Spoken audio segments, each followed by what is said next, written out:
Pasangan Veronica Triharyanti dan suaminya yang berasal dari Belgia, Michael van de Brem, sudah hampir setahun tak bisa bekerja karena pandemi.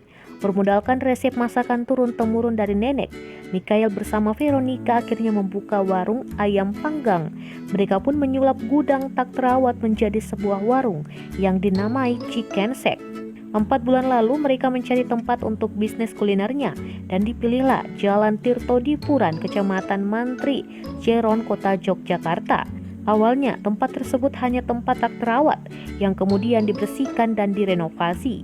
Lokasi Tirto Dipuran dipilih karena berdekatan dengan Prawiro Taman yang dikenal sebagai kampung warga negara asing.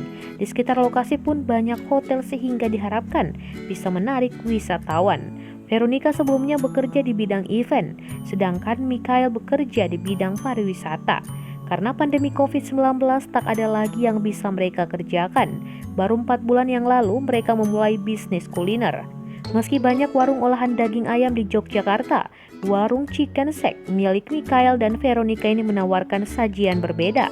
Menu di warung ini merupakan khas dari Belgia, seperti full oven, Belgium stew, roasted chicken, dan Belgium meatballs in tomato sauce. Menurut Michael, ayam panggang di warungnya itu halal. Resepnya pun turun-temurun dari sang nenek hingga kini dipelajari Veronica.